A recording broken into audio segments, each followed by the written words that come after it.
Let us look at this particular problem. Here we are given a pipe that is increasing its diameter gradually.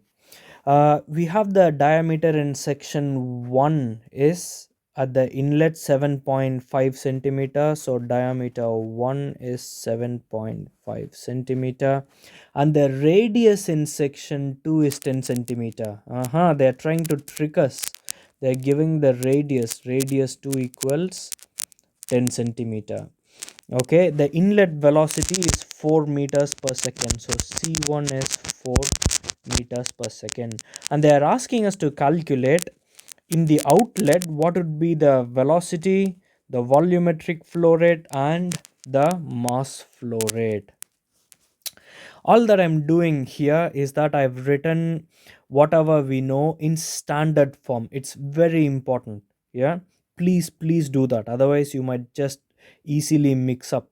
Just like here, the radius taken as diameter. Yeah, so the diameter 1 in meters, I've written the velocity, and the diameter 2 in standard form. To find, we have to find C2, the velocity in the outlet, the volumetric flow rate in the outlet, and the mass flow rate.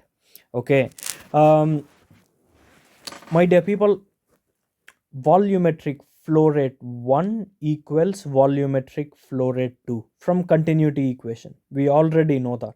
Yeah, all that I've done is that I've just substituted the variables. Volumetric flow rate 1 is area 1 times velocity 1 equals area times 2 velocity 2. This is a cross sectional area because we are given diameter, so the area should be pi by 4 d square. So I've written area 1 as pi by 4 d1 square times c1 equals area 2 should be pi by 4 d2 square times c2. Pi by 4 is a common element, so it gets cancelled, and by rearranging of equations I can write c2 equals d1 square c1 divided by d2 square. Now all that we do is just substitute the numbers in it, and then I get the answer to be 0.563 meters per second. So we have found the velocity of the fluid. Now let us find the volumetric flow rate, shall we?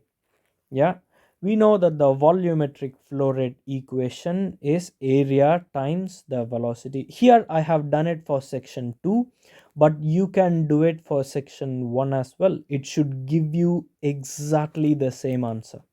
Yeah, if it doesn't give the same answer, then there's a mistake somewhere.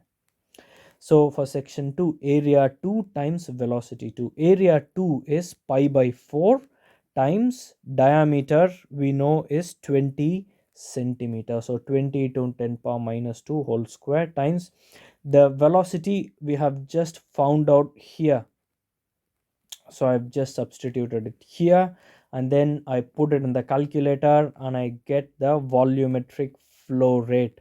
Otherwise the volume of water flowing every second is 0.0177 meter cube. Now if I want to find the mass flow rate, all that I have to do is multiply the volumetric flow rate with the density. Yes, do you remember the equation for mass flow rate? M dot equals density times volumetric flow rate. That is exactly what I've done, my dear people. The mass flow rate at section 2 should also be equal to the mass flow rate at section 1. Yeah, equals the density of water, which is 1000 times v dot 2, otherwise the volumetric flow rate 2, which we have just found out here. I just substituted and I get it to be 17.7 kilograms per second. Otherwise if I weigh how much water is coming out of section 2 every second, it would be 17.7 kilogram of water.